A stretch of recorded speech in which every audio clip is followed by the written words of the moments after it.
Da comienzo Voz Alternativa. Es hora de analizar sin límites de líneas partidistas y sin estridencias. Ya con ustedes, la socióloga internacional Marcia Rivera. Esto es Voz Alternativa.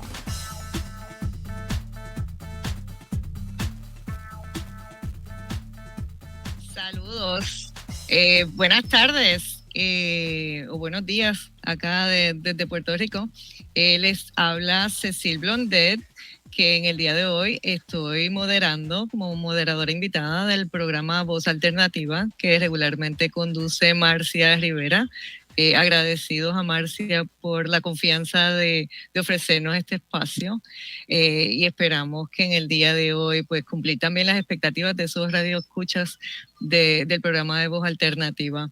Muchísimas gracias a ustedes por acompañarnos en la mañana de hoy, y hoy el programa de las próximas 2 horas estaremos conversando, le hemos titulado Inseguridad Económica, porque ya yo creo que no podemos hablar de seguridad económica, tenemos que hablar de la realidad que existe en el país. La realidad es una de inseguridad económica. Hemos visto cómo las personas se han tirado a la calle esta semana. Y a ese programa, pues vamos a ir conversando desde lo que atiende el bolsillo de la gente hasta lo que atiende las arcas del fisco, porque precisamente en las últimas 2 semanas también pues se ha concretizado el plan de ajuste. Se presentó un nuevo plan un nuevo plan, ¿no? Fiscal. Y sobre todas esas cosas estaremos hablando en el programa de hoy. En esta primera parte está con nosotros, y estoy pidiendo a Daniel Santamaría. Tuve un pequeño accidente esta mañana con mi perrita, así que yo estoy desde el estacionamiento de la clínica veterinaria, donde estoy esperando que llegue el veterinario. Así que, y estoy, aunque no lo crean, en el baúl de mi carro, con el baúl abierto, y aquí estoy transmitiendo desde el estacionamiento, tratando de utilizar el internet y utilizar la electricidad o la carga de la batería que le quede a la computadora y al teléfono.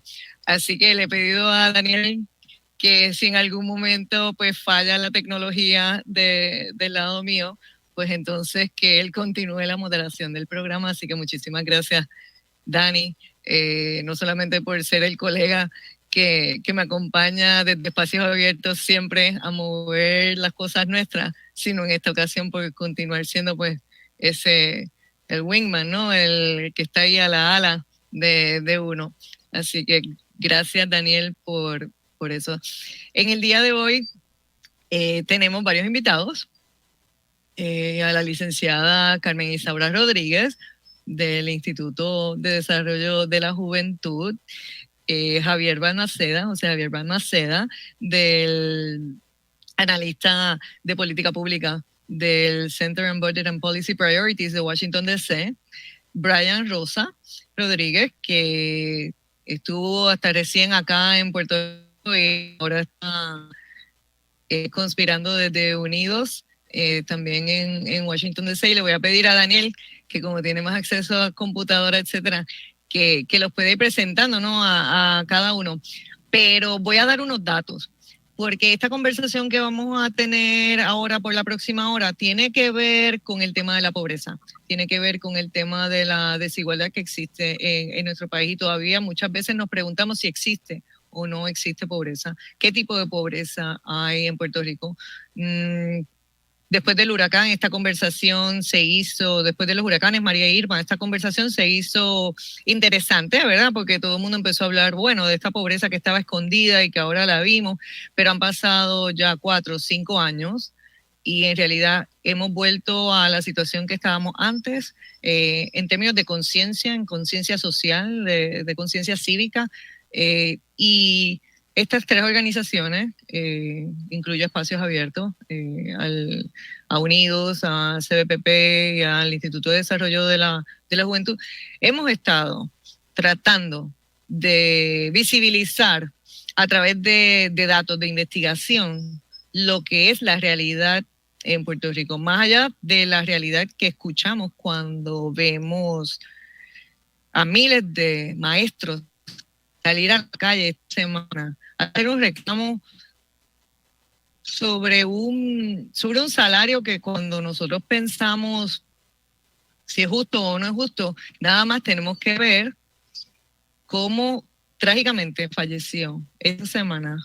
Una vez más, porque no es la única vez que hemos visto un trabajador que tiene que tener 2 o 3 trabajos para poder cumplir con sus responsabilidades, para con su familia, para su persona, para su familia. Y es el caso de un maestro que falleció trágicamente al salir de uno de sus trabajos porque necesitaba tener 3 empleos para poder llevar lo mínimo para su casa.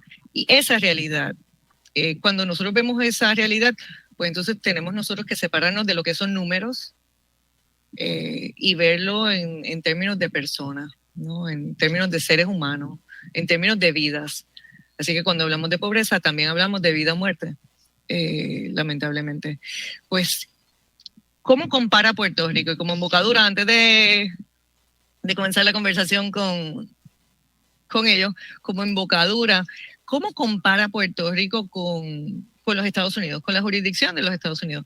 Y sí, nos tenemos que comparar con Estados Unidos. Nos tenemos que comparar con Estados Unidos porque nosotros aquí hay 3 millones de ciudadanos estadounidenses que viven en Puerto Rico. Y los residentes de Puerto Rico, la mayoría, son ciudadanos de los Estados Unidos. Y los derechos y los beneficios que se le ofrecen a esos ciudadanos o a los residentes de los estados no necesariamente los recibimos acá en Puerto Rico y posiblemente esa haya sido una de las causas, no puede ser la única causa, pero una de las causas por la cual estos números que les voy a dar son tan dramáticos.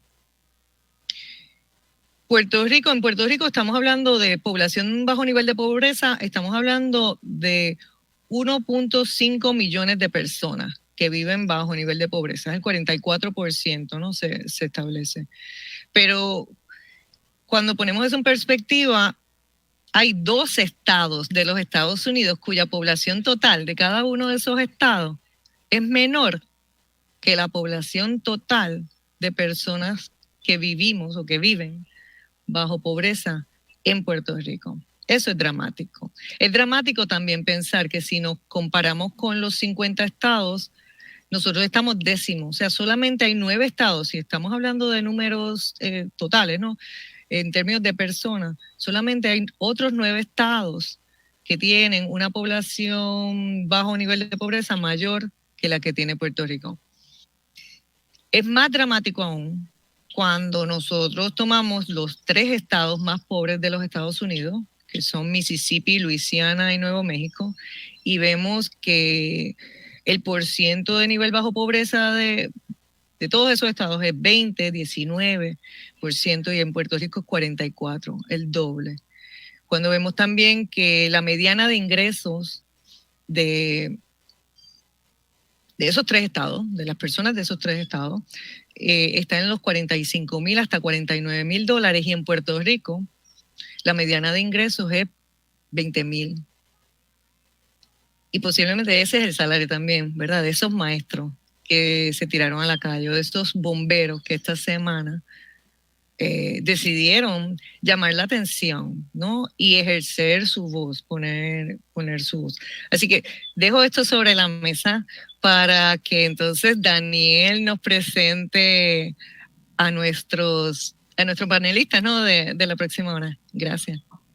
Buenos días a todas y a todos. Gracias, Cecil. Y un placer estar con Carmen, Brian y José Javier, y por supuesto con toda la audiencia que nos escucha hoy en Radio Isla 1320, en Voz Alternativa. Voy a introducir formalmente a los 3 invitados. Vamos a empezar con la licenciada Carmen Isaura. Carmen es producto neto del Sistema de Enseñanza Pública de Puerto Rico, egresada de la Escuela Antonio Sarriera Egozcue y de la Universidad de Puerto Rico del recinto de Río Piedras. Carmen tiene un bachillerato en Antropología y estudios adicionales en francés, alemán y pedagogía. Cuenta además con un Juris Doctor de la Escuela de Derecho de la Universidad de Puerto Rico, donde se destacó como partícipe y portavoz del programa Pro Bono de Derechos de los Trabajadores y las Trabajadoras de Puerto Rico. Antes de integrarse en el Instituto del Desarrollo de la Juventud, fue asesora legal para la Directoría de Programas Judiciales y lideró esfuerzos interagenciales e internacionales para promover la justicia terapéutica y la atención de personas con trastornos por consumo de sustancias. Y también se desempeñó como abogada de The Bronx Defenders en la ciudad de Nueva York, representando a inmigrantes indigentes detenidos en procedimientos de deportación. Así que bienvenida, Carmen. Seguimos muy rápidamente presentando al siguiente invitado. Seguimos con Brian Rosa. Brian Lee Rosa Rodríguez se desempeña como analista de política senior en el proyecto de política económica de Unidos Estados Unidos. En este cargo analiza y aboga por políticas económicas que puedan mejorar las vidas de latinas y latinos que viven en los Estados Unidos. Antes de unirse a Unidos, Brian se desempeñó como gerente de políticas públicas en el Instituto del Desarrollo de la Juventud de Puerto Rico. En la actualidad es candidato de una maestría en Economía y Educación en el Teachers College en Columbia University. Y Brian está interesado en desarrollar la intersección de la educación y la política de alivio de pobreza con un enfoque particular en los programas e intervenciones gubernamentales que puedan facilitar la movilidad económica. Brian tiene una maestría en Administración Pública y Políticas de la Escuela de Servicio Público Robert F. Wagner de la Universidad de Nueva York y un bachillerato en la Universidad de Puerto Rico en el campus de Carolina, en Justicia Criminal y con una concentración en Psicología Forense. Bienvenido también, Brian. Y seguimos presentando aquí a Javier Balmaceda, amigo y compañero de batallas. Javier se desempeña como analista senior de políticas públicas dentro del equipo de política fiscal federal del Center on Budget and Policy Priorities, un think tank localizado en Washington, D.C., con décadas de experiencia en programas que alivian la pobreza. Su enfoque yace en Puerto Rico, sobre todo en torno a iniciativas federales que puedan resolver los desafíos fiscales y económicos que enfrenta la isla. Previo a trabajar en el Center, Javier fue periodista para un sinnúmero de publicaciones especializadas en finanzas, economía y política fiscal, entre ellas, por ejemplo, la revista Debtwire y la revista The Forbes. Asimismo, dedicó 2 años de trabajo pro bono al capítulo de Puerto Rico en Amnistía Internacional, donde elaboró diversos estudios respecto a la pobreza, el desalojo forzoso de comunidades marginadas y otros temas vinculados al campo socioeconómico. En materia académica, Javier cuenta con 2 maestrías en política pública, una de la Universidad de Chicago y la otra de la Universidad de Chile. Y además cuenta con un bachillerato en Ciencias Políticas de la Universidad Williams College. Bienvenidos a los 3, bienvenidos a Voz Alternativa. Gracias. Yo creo que podemos... Gracias, Carmen. Sí, precisamente, a lo mejor, Carmen, tú nos puedes empezar a hablar de dónde nos encontramos. Sabemos que estábamos hablando de la inseguridad económica de las personas, la importancia que tiene para el bolsillo de las personas, ¿no? El tener unos ingresos. Y existe la posibilidad, ¿no? de que Puerto Rico pueda inyectar a su economía sobre 2.500 hasta 2.600 millones en las próximas semanas. Y no es solamente inyectarlo a la economía de Puerto Rico, sino es al bolsillo de las personas, ¿no? Al bolsillo de la gente, sobre todo de los más necesitados. Hay 2 alivios que abordan esto. Y si tú quisieras comenzar conversando sobre qué es lo que está haciendo en este momento el instituto, ¿no? ¿Qué ha surgido de la investigación más reciente que ha publicado el instituto y de qué manera entonces vamos a traer eso? Y poco a poco vamos a ir dándole forma a cómo llegamos a donde estamos y cuáles son las posibilidades que tiene para Puerto Rico esto ahora y a futuro. Pues claro, gracias por tenernos en este espacio. Ciertamente Puerto Rico adolece de un problema de pobreza infantil persistente. Se ha mantenido así por los últimos 20 años. Estamos con una tasa de pobreza infantil alrededor del 57%, y esto representando sobre 500,000 niños, niñas y jóvenes en Puerto Rico. Las estrategias gubernamentales usualmente se han enfocado en atender lo que son las consecuencias de la pobreza, en vez de atender las circunstancias económicas que pueden lograr que las personas se encaminen hacia una movilidad económica y obtener esa seguridad financiera de una manera más persistente. El Instituto del Desarrollo de la Juventud publicó en el 2020 un estudio que básicamente analizaba lo que representaba para el erario público la pobreza infantil en Puerto Rico y no atender la pobreza con unas estrategias puntuales. De ahí, una de las recomendaciones que se había hecho en ese momento fue que a Puerto Rico se le extendiera lo que se conoce como el Child Tax Credit, un crédito contributivo a nivel federal, a familias con 1 y 2 hijos. Antes, este crédito estaba disponible solamente a familias que tuvieran 3 hijos o más y cumplieran con ciertos indicadores de ingreso a nivel tributario federal. ¿Qué sucede? Que eso aplicaba solamente a 11% de las familias en Puerto Rico. Las familias con menores en Puerto Rico quedaban excluidas de esta oportunidad de recibir un dinero adicional para lograr ese bienestar familiar y atender sus necesidades económicas. En el 2021 se aprueba la ley del Plan de Rescate Americano, ARPA, y ahí entonces se extiende de forma permanente a familias con 1, 2 hijos o más este crédito, pero también de manera importante se amplía el beneficio. Antes era $2,000, ahora pasa a ser un beneficio de $3,600 para familias con menores de 0 a 5 años o $3,000 para familias con menores de 6 a 17 años. Y de manera más importante aún, se hace este crédito completamente reembolsable. Así que las familias no tienen que tener un ingreso mínimo para poder cualificar para este crédito, y el crédito entonces a la mayoría de las familias no tener responsabilidad contributiva a nivel federal, entonces recibirían este crédito como un reintegro, ¿verdad? De manera íntegra.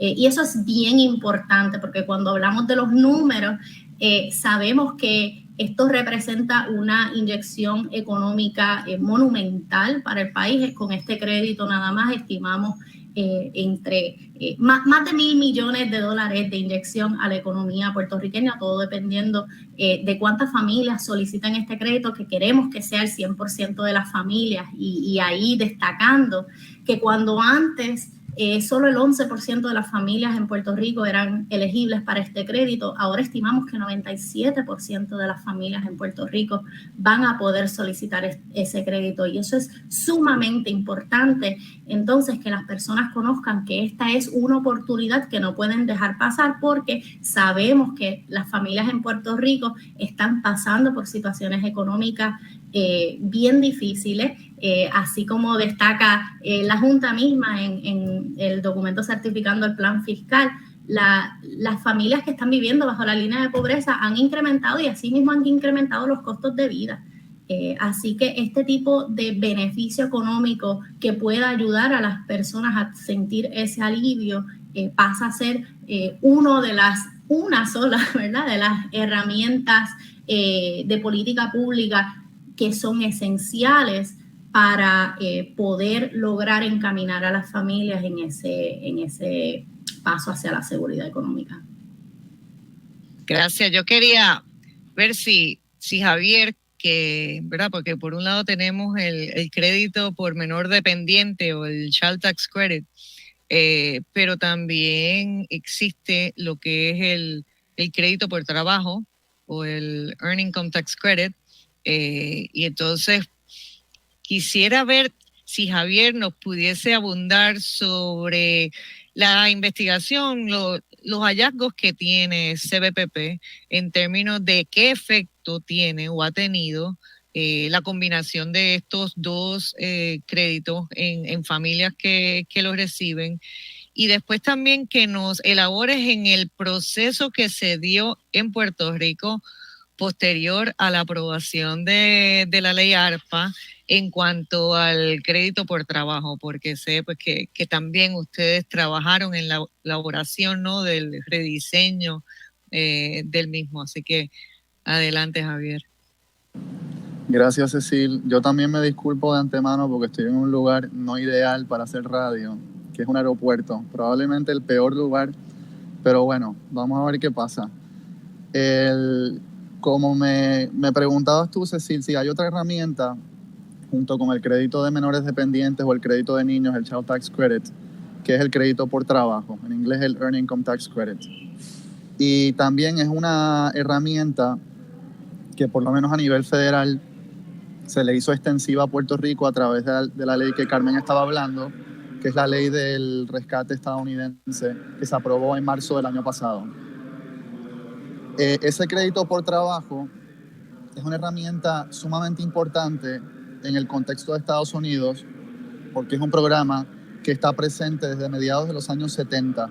Es un programa que tiene ya casi 50 años de historia, 50 años de historia aprobada para combatir en contra de la pobreza. Y es una herramienta que ha sido tremendamente efectiva, no solo para combatir la pobreza, sino también para incentivar el trabajo. En Puerto Rico, más allá del tema de la pobreza que estuvimos abordando más temprano, también tenemos crónicamente unas tasas de participación laboral muy bajitas.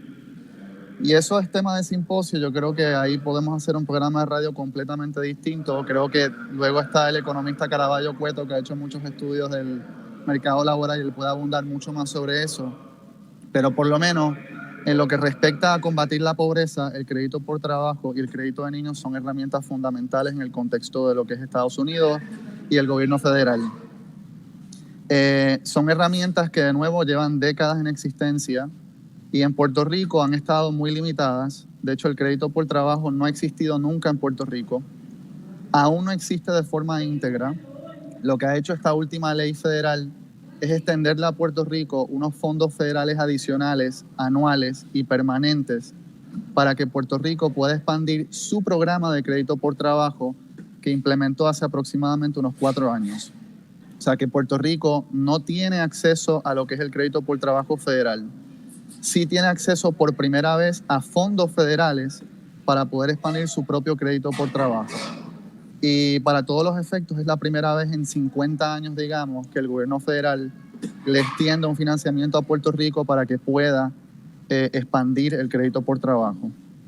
Hay estudios que hemos hecho dentro del CIPP que demuestran que por lo menos a nivel nacional, en conjunto, el crédito por trabajo y el crédito de niños son herramientas que sacan en promedio por año entre 8 y 10 millones de personas fuera de la pobreza.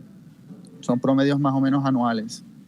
En Puerto Rico, como las herramientas han tomado un giro nuevo y bastante reciente, todavía no hemos medido muy bien el impacto total. Esto se va a demorar un tiempo en lo que vamos entendiendo realmente cuáles son las consecuencias de los créditos en Puerto Rico, pero por lo menos citando un estudio de ustedes mismos de Espacios Abiertos, tenemos que con los parámetros nuevos que tiene el crédito por trabajo, gracias a la expansión federal, el crédito va a tocar por lo menos a más de 400,000 familias, o sea que son muchas familias que se van a ver impactadas. Y para levantar por encima del umbral de la pobreza, en el estudio de ustedes se hablan de unas 125,000 personas que podrían, digamos, sobrepasar de alguna forma el umbral de la pobreza. O sea que el impacto es muy significativo. Y eso, de nuevo, es sin tener el acceso completo al crédito por trabajo. Tenemos acceso a una partida que nos permite cuadruplicar el tamaño del crédito que tenemos en Puerto Rico.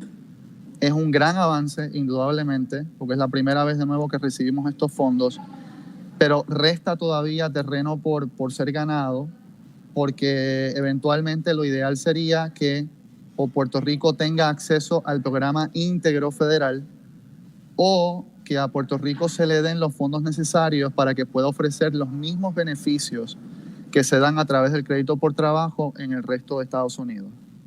Eso sería el escenario ideal. En este caso, por puntualizar un poco más, el financiamiento federal que nos va a estar llegando por año son $600 millones.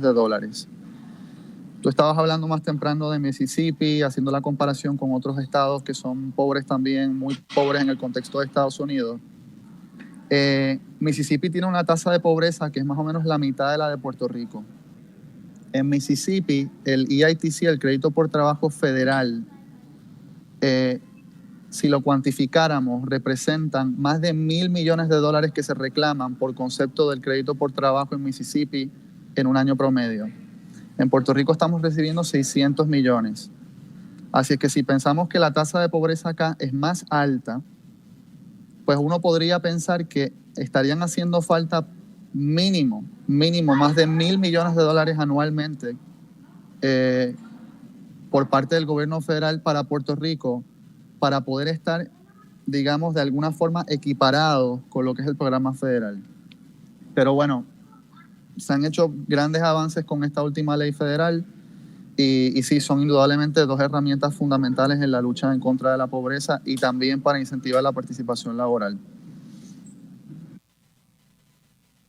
Gracias, Javier. Estamos próximos a tomar una pausa y retomaremos el tema de la inseguridad económica. Quiero dejarlos con un ejemplo de lo que precisamente estaba hablando Javier, y es el ejemplo, por ejemplo, José es un trabajador cajero en un supermercado.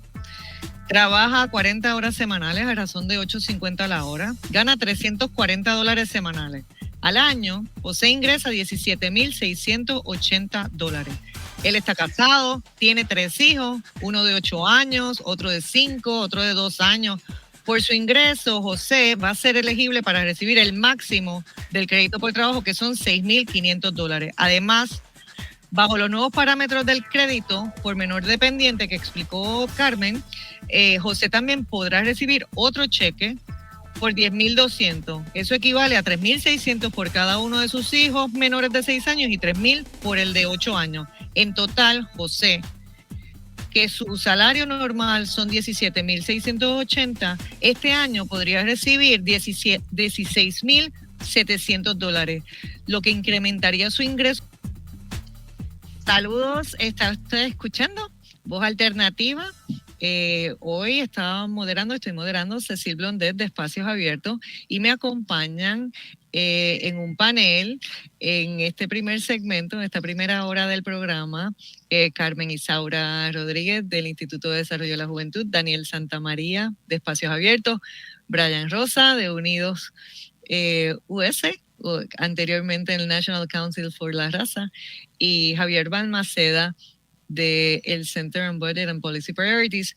En la siguiente hora tendremos también la oportunidad de conversar, ya entonces va a ser un panel dirigido completamente al tema económico por economistas, que moderará Daniel Santamaría de Espacios Abiertos, y tendrá como invitados a José Caraballo Cueto y a María Echautegui, economista de mucho renombre, ¿no? Y de mucha trayectoria acá en Puerto Rico. Así que los invitamos a que se mantengan en sintonía escuchando esta conversación que tenemos hoy sobre inseguridad económica, sobre la inseguridad económica del bolsillo de la gente, así como la inseguridad económica que representa posiblemente el plan fiscal para las arcas del gobierno de Puerto Rico, y qué significará eso para todos nosotros.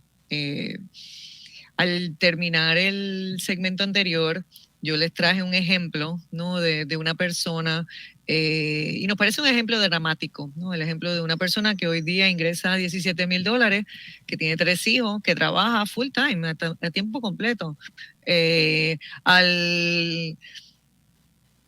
¿cómo se llama? Al ingreso mínimo, ¿verdad? Que de hecho no le aplicaría porque el ingreso mínimo entró en efecto en enero, pero yo utilicé el ejemplo del ingreso mínimo para que veamos también, para ilustrar que cuando hablamos de ingreso mínimo seguimos hablando de pobreza también y de manteniendo sueldos pobres a nuestros trabajadores. Así que no nos sorprendamos cuando los vemos en la calle llamando la atención. Al contrario, participemos de ese reclamo y trabajemos para lograr que en Puerto Rico podamos atender de forma estructural, ¿no? El cambiar lo que es la desigualdad económica y sobre todo la seguridad económica de miles de familias de Puerto Rico.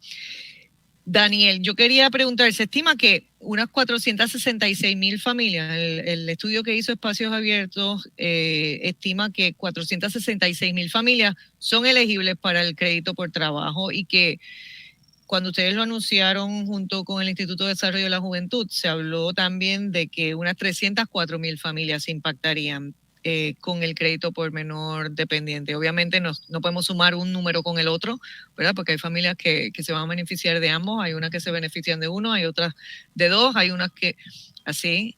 Y parte de lo que estamos haciendo es creando conciencia en las personas sobre estos créditos porque han cambiado y tenemos que ver los parámetros nuevos. Yo quisiera que me hables sobre esa base que se amplió, ese cambio que existe y quizás que abordes sobre cómo lo ha atendido Puerto Rico anteriormente, lo que es el crédito por trabajo, que como muy bien explicó Javier anteriormente, no tenemos acceso al crédito federal, sino que tenemos un crédito local que también tienen 30 otros estados, 31 otros estados, creo, junto con Washington DC de los Estados Unidos, porque quiere decir que el federal tampoco da suficiente, ¿verdad?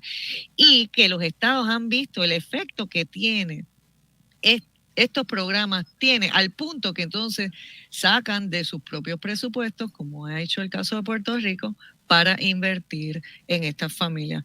Quisiera que nos comentaras sobre esa trayectoria. Gracias. Sí, gracias, Cecil. Como bien comentaba Javier, ¿verdad? Hubo una reforma contributiva en el 2018 que instauró y recuperó un crédito por trabajo que había estado en Puerto Rico y que se interrumpió por la clase política gobernadora que gobernaba Puerto Rico en ese momento, pues por la crisis fiscal, ¿verdad? Y lo que hemos estado viendo en estos 2 primeros años de implementación del crédito por trabajo es una participación y una cualificación de aproximadamente 255.000 familias, ¿verdad? Lo que hacemos desde Espacios Abiertos es tratar de incorporar una simulación.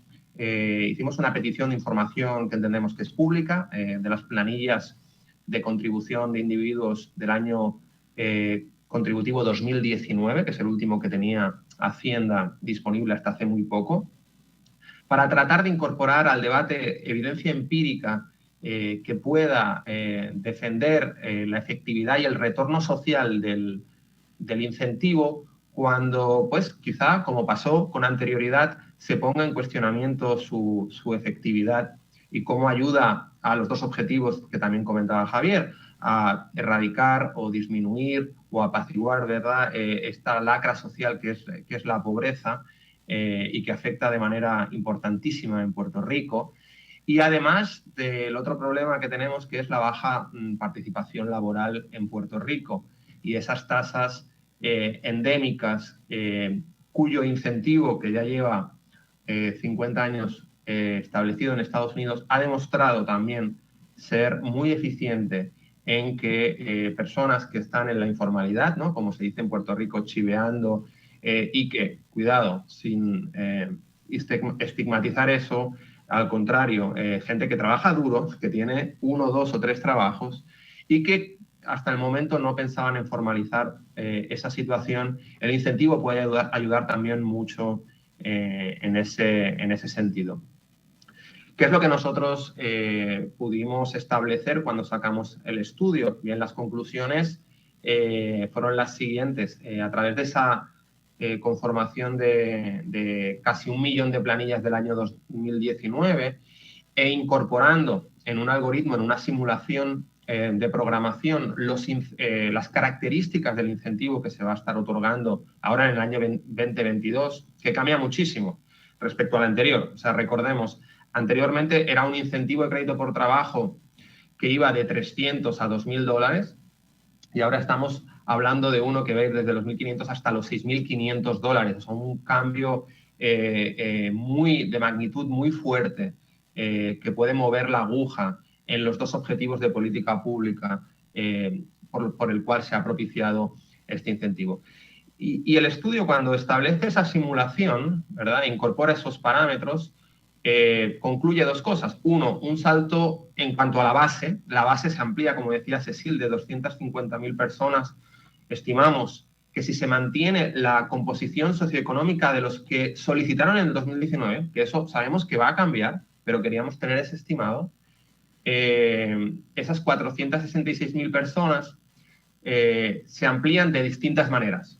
Una de esas tres es la ampliación de la base, es decir, ahora para cualificar se han aumentado en términos generales los ingresos para los cuales cada familia, dependiendo de ciertas contingencias, tienes 1, 2 o 3 hijas o hijos a tu cargo, pero sabemos que, por ejemplo, para 3 o más, personas que ganen 44.000 o menos podrían solicitar este crédito, algo que en el crédito anterior, pues, dijéramos, ese límite era muy, muy inferior. Y ahí tienes, al aumentar esa base y que cualifiquen gente con más ingresos, tienes más de 100.000 personas. También importante, los cuentapropistas estaban excluidos o de manera arbitraria y voluntaria el secretario los podía incorporar en los años anteriores.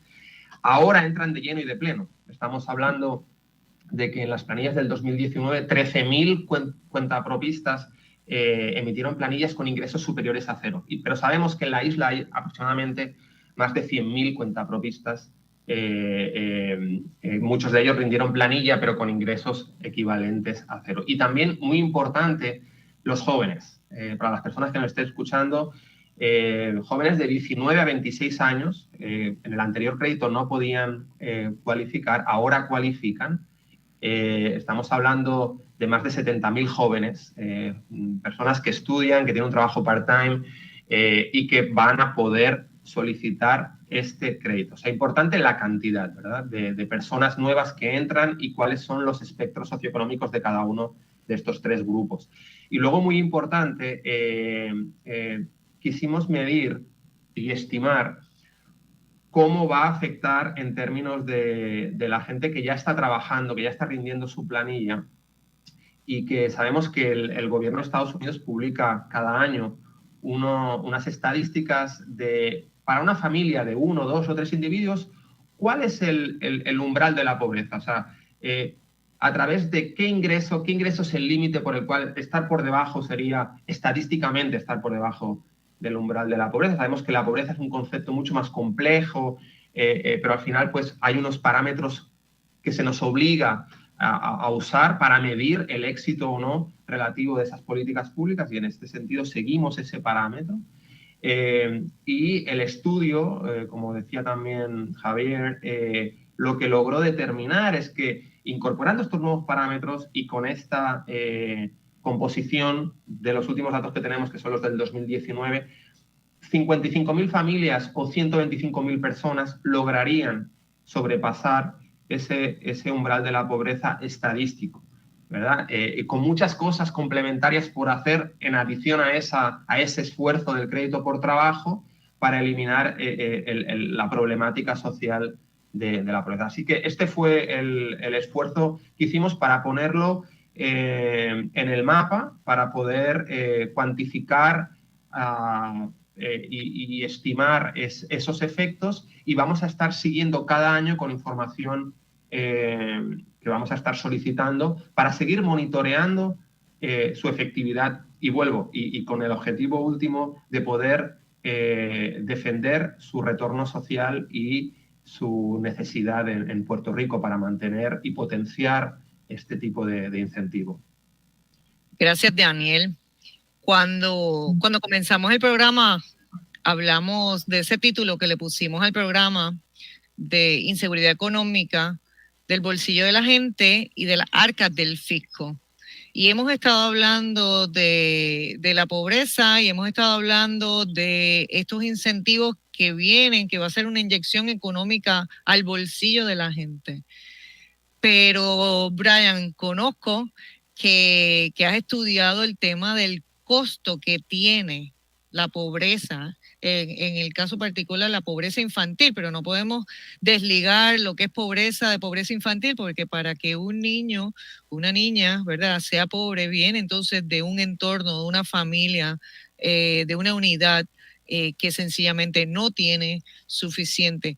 Y sé que ustedes, que tú participaste activamente, ¿no?, de unos estudios de lo que representa mantener la situación como está, lo que nos cuesta a cada uno de nosotros y de qué manera nosotros podríamos estar reinvirtiendo ese esfuerzo, esos recursos del Estado, entonces en potenciar el desarrollo de estas familias, y me gustaría que conversara un poco sobre ese trabajo que ustedes realizaron.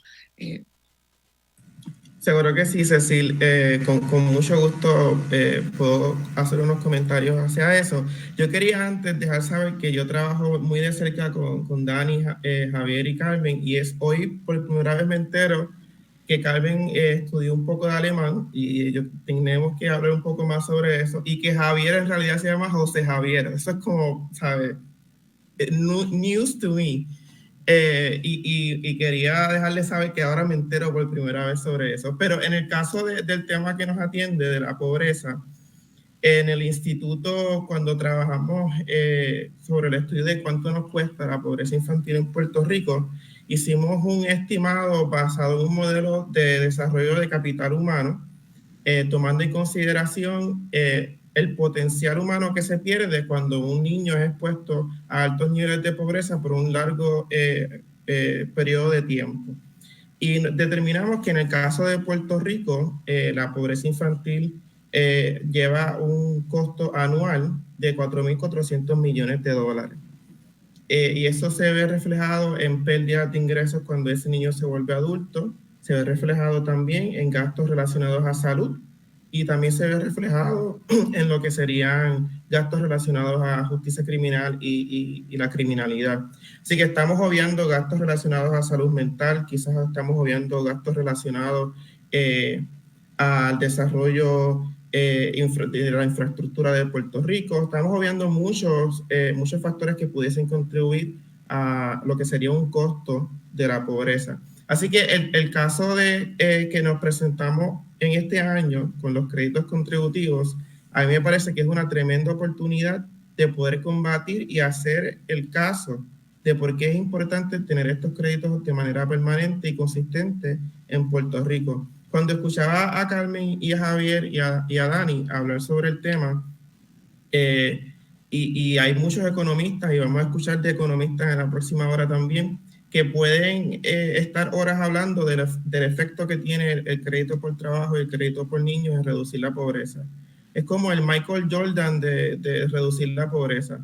Y no es hasta este año, luego de casi 20 años con altos niveles de pobreza infantil en Puerto Rico, que podemos traer realmente a la mejor herramienta para reducir la pobreza en el espacio de la jurisdicción de Estados Unidos, donde la pobreza permea con mayor incidencia.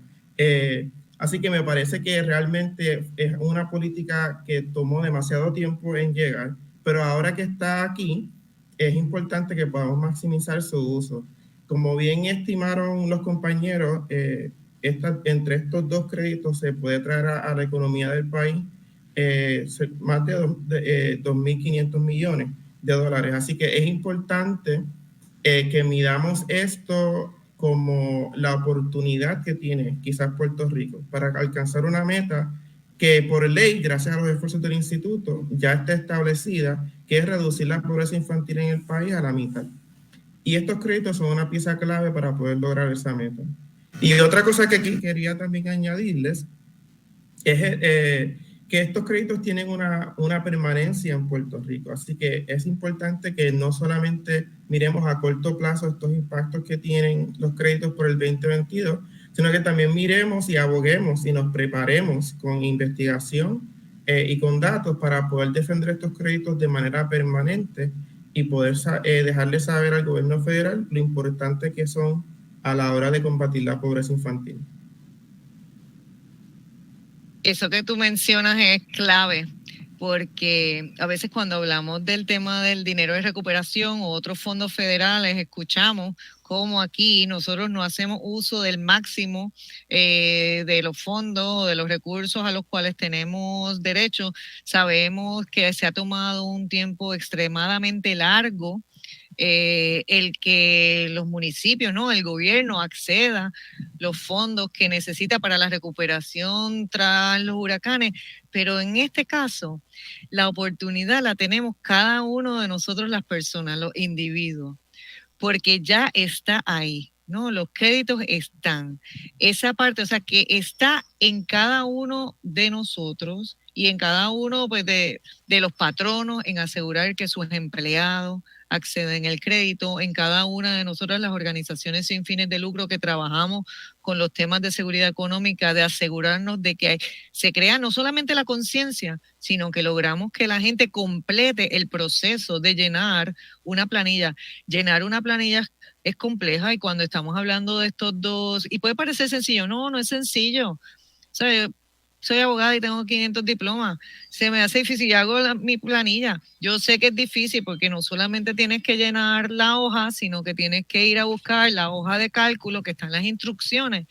Y ahora mismo en la hoja de cálculo que está en las instrucciones para la 1040 PR, sabemos que están las instrucciones viejas, que no están las instrucciones nuevas y estamos batallando contra el IRS para que ponga esas instrucciones y ahora mismo en realidad está limitado esto a los que puedan acceder a un contable y estamos escuchando de prácticas predatorias de preparadores de planilla que de forma antiética están exigiendo a una persona que tiene derecho a $3,000, $3,600 por hijo, hasta $400 o $500 por cada hijo.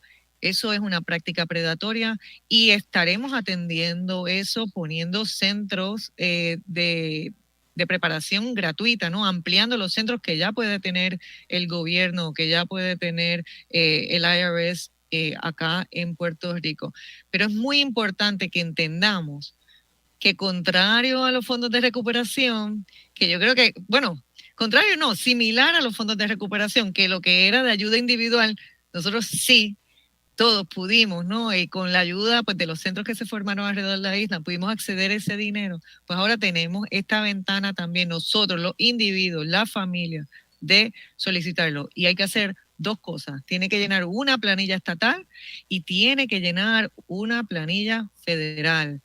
Y aún las personas que hemos acostumbrado de que no tienen obligación contributiva porque ingresan menos de $21,000, etcétera, y por lo tanto no tienen que someter la planilla, pues son esos precisamente los que en este momento se beneficiarían al máximo por someter la planilla. Así que estamos llamando, el llamado es a el comportamiento, ¿no? A lograr un comportamiento distinto del comportamiento que se nos ha enseñado en los últimos años y por eso es un reto. Y esta conversación que nosotros estamos teniendo hoy, esperamos también pues que las personas que están escuchando a través de las ondas radiales o que nos están viendo a través de las redes sociales entiendan la urgencia que tiene. Hay una fecha límite que es el 18 de abril para la mayoría de las personas y aun cuando pueda haber casos que puedan tener extensiones, lo que quisiéramos es que todo el mundo cree conciencia de que necesita orientarse, pero más allá de orientarse necesita completar el proceso, los dos procesos. Si usted cualifica para ambos créditos, nosotros hemos desarrollado una página en conjunto con el Instituto de Desarrollo de la Juventud, apoyada por Unidos y otros grupos del tercer sector, donde tratamos de unificarlo, ¿no? En el caso de Espacios Abiertos y el Instituto de Desarrollo de la Juventud, le hemos puesto el nombre, ahora mismo se llama alivioparatubolsillo.com y ahí usted puede ver ambos créditos. La Fortaleza también tiene una página, Hacienda también tiene una página, pero muchas veces lo que vemos es que llevan a las personas hasta un punto y necesitamos que se lleve hasta el próximo punto. Creo que vamos a ir a una pausa ahora y regresaremos para hacer un resumen de esta conversación que hemos tenido durante esta primera hora y continuaremos en la segunda hora entonces con nuestro panel de economistas. Está usted escuchando Voz Alternativa por Radio Isla y puede escucharnos también a través de la... Por Radio Isla 1320.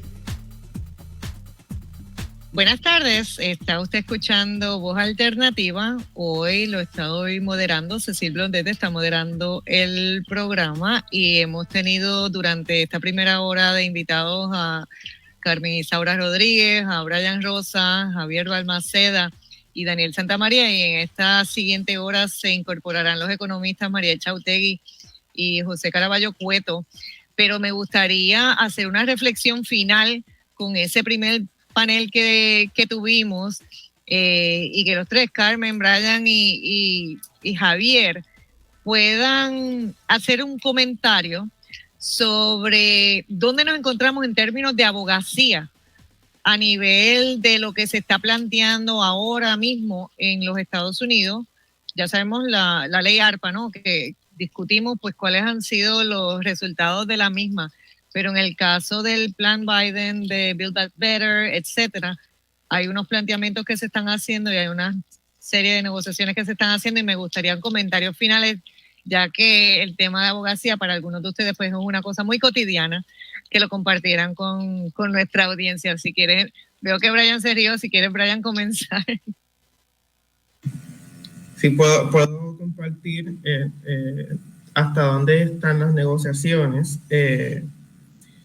Como bien traes, la ley ARPA que pasó en marzo del año pasado hizo todos estos cambios, y como parte de la agenda del presidente Biden también incluía unas inversiones en infraestructura que se convirtieron en ley y unas inversiones en lo que se llamaban infraestructura humana, esto que tenía políticas públicas relacionadas a Medicaid, salud, cuidado de niños, entre otras políticas importantes.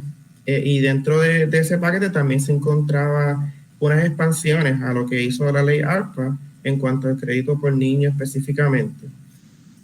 Sin embargo, muchos grupos en Estados Unidos hemos estado empujando para poder entender mejor, ¿verdad?, cuál es la posición para poder pasar este paquete de ayudas, lo que se conoce como el Build Back Better Act.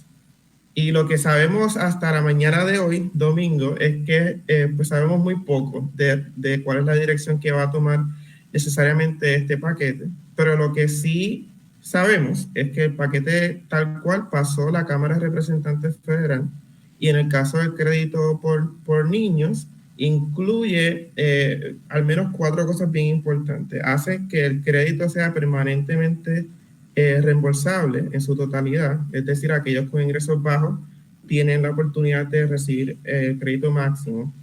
También hace que el crédito se mantenga con los niveles expandidos de $3,000 y $3,600 por al menos el año contributivo 2022. Le da continuación a los pagos adelantados, y en el caso de Puerto Rico le da acceso a los pagos adelantados mensuales a partir de la mitad del año, entre julio y diciembre. Y algo bien importante para nosotros en Unidos Ciudades es que le da nuevamente acceso al crédito a aquellos niños que tengan un número de identificación del contribuyente porque no puedan tener un número de seguro social.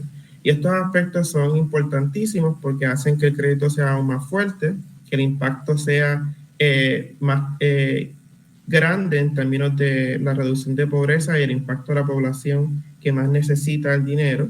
Y también permite pues, que podamos comenzar a disfrutar de los beneficios que tiene una tasa de pobreza más baja. Los estimados del semestre pasado decían que aproximadamente 3.8 niños salían de la pobreza gracias a los pagos adelantados mensuales que se estaban dando el crédito por niños. Así que pues este año los padres todavía tienen acceso a quizás la mitad del crédito si recibieron los pagos adelantados, o la totalidad del crédito si no han llenado las planillas. Sin embargo, es importante que esto no sea una sola vez y que este impacto sea sostenido. Así que todavía estamos en un espacio bastante gris en cuanto a las negociaciones de este paquete, y la petición es que podamos todos continuar abogando para que sea incluido el crédito por niño o el crédito por menor dependiente en cualquier legislación que quiera proponer el Congreso y el presidente para poder invertir en la infraestructura humana de la nación. Así que ese es donde estamos. Y sé que Carmen quizás tenga un poco más de información en cuanto a la implementación y la abogacía a nivel administrativa, que también es necesaria para que este crédito tenga éxito a la hora de implementarse en Puerto Rico. Sí, ciertamente, Brian, el Instituto del Desarrollo de la Juventud está comprometido con promover e impulsar que estos cambios se hagan de forma permanente mediante la legislación, pero al día de hoy incluso la legislación que fue aprobada necesita de más ejercicios de abogacía para lograr una implementación adecuada. Y vemos enormes retos para la población local poder conocer sobre el crédito y poder acceder al mismo. Esto lo vemos desde los problemas que hay con el uso del lenguaje de las instituciones altas, ¿verdad? El IRS, cómo comunican esto a las personas puertorriqueñas, conociendo, ¿verdad?, que hay unas idiosincrasias, que hay unas reglas que son específicas a Puerto Rico, únicas a Puerto Rico, y son necesarias que las personas la conozcan de una manera especializada. Vemos problemas en el acceso al servicio de preparación gratuita de planillas cuando reconocemos que hay una alta concentración de familias viviendo bajo pobreza en el área suroeste del país, y donde las estrategias de llevar el servicio no necesariamente se han sido enfocadas en esas áreas. Así que tenemos gran reto, gran población que no maneja el inglés, que está en áreas rurales con limitaciones de transportación para poder llegar a estos centros, con limitaciones de acceso a la tecnología, de acceso al internet necesaria para poder acceder a los servicios de preparación gratuita en línea. Así que ciertamente hay una necesidad imperante de que el gobierno, el sector privado, las organizaciones colaboren, porque esto es un esfuerzo multisectorial, es colaborativo, y es importante que juntos llevemos este mensaje a las familias y llevemos los mecanismos para que las familias se puedan beneficiar de este crédito.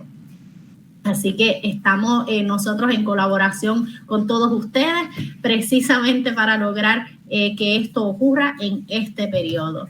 Así que agradecemos de parte del instituto las colaboraciones con Espacios Abiertos y con Unidos y el apoyo de CBPP también.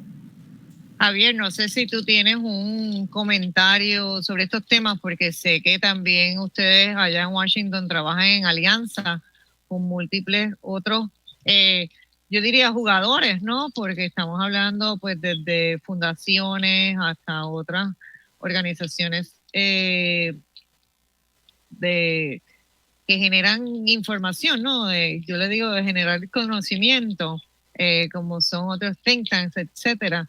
¿Cómo ustedes ven el panorama, o de qué manera ustedes piensan que Puerto Rico puede utilizar esta oportunidad que tenemos delante para evidenciar la necesidad que tenemos, no solamente de esto, sino de conseguir completamente el beneficio en el caso del crédito por trabajo?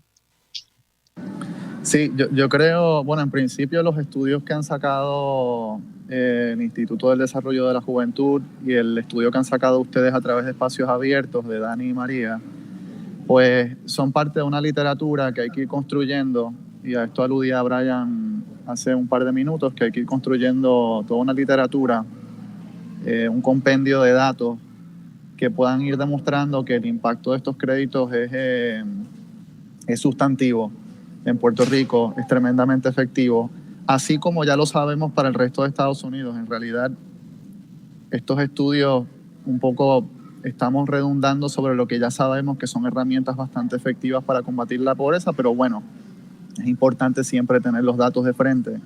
Así es que en la medida en que se puedan seguir publicando estudios, y también, y un poco aludiendo a lo que decía Carmen, crear los mecanismos necesarios a través de gobierno, a través del sector privado, público, sin fines de lucro, para entender lo que son los créditos, para entender cómo promoverlos efectivamente, y en principio para que la gente que los vaya a reclamar los entienda bien y los quiera reclamar. Ese es el objetivo final. Y para eso, y tocando un poco con la parte histórica que habíamos mencionado al comienzo, Puerto Rico de nuevo, de alguna forma, tiene acceso a estos créditos por primera vez, digamos, o a estos créditos expandidos por primera vez en muchos años. En Estados Unidos ya existe toda una cultura alrededor de estos créditos, y en Puerto Rico no. Así es que en la medida en que podamos ir creando una cultura para que la gente entienda que estas son herramientas tremendamente útiles, sería lo ideal. Y para allá apuntamos con la literatura que vamos a ir creando, con la parte de abogacía. A nivel DC, pues en realidad voy a reiterar lo que ya dijo Brian, el panorama es un poco complejo. Hay un paquete que se llama Build Back Better, que incluye, digamos, todo el listado de cosas que serían ideales para el crédito por dependientes, por ejemplo. Incluye unas permanencias y unas expansiones de las cuantías del crédito que serían excelentes, no solamente para Puerto Rico, sino también para todo Estados Unidos.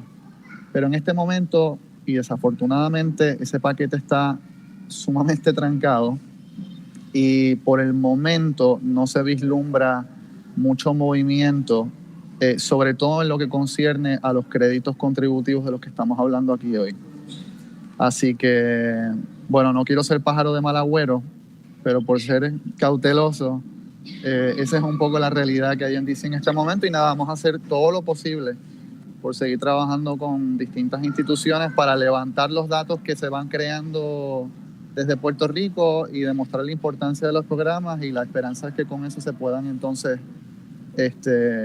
lograr expansiones del crédito en tiempo futuro. Y no olvidemos que nosotros tenemos 3 millones que vivimos aquí en la isla. Sin embargo, tenemos más de 5 millones de puertorriqueños que viven en los Estados Unidos y que podrían tener o que deberían tener acceso a sus representantes electos para participar de este llamado que se hace, no solamente a que se expanda en los Estados Unidos, pero también a demostrar que esto es de interés para sacar de la pobreza a 1.5 millones de ciudadanos americanos que en esta isla viven bajo el nivel de pobreza. Y vamos a concluir ahí ese primer panel, pero con muchísimo gusto están invitados a permanecer acá ahora pero sé que hay algunos de ustedes que están, ¿verdad? Es domingo, hay uno que está en un aeropuerto, me imagino que esperando un avión y nosotros estamos hablando aquí de un avión, ¿verdad? Vamos montados en un avión con este tema de la economía, pero ahora mismo está en piloto automático y sabemos que para los aterrizajes y para los despegues hace falta un piloto, y yo creo que de eso es que vamos a estar hablando en la próxima hora, ¿verdad? ¿Qué se necesita para aterrizar el proyecto económico de Puerto Rico? Y para eso, pues entonces hemos invitado a Daniel Santamaría, María Echautegui y José Caraballo Cueto. Veo que ya está María integrada a nuestro panel. Bienvenida, María. Y nos estamos despidiendo de los demás. Creo que María hay que ponerle el micrófono para poderla escuchar. Pero Javier, saludos, Carmen y Brian, muchísimas gracias. Y continuamos acá. Usted está escuchando Voz Alternativa.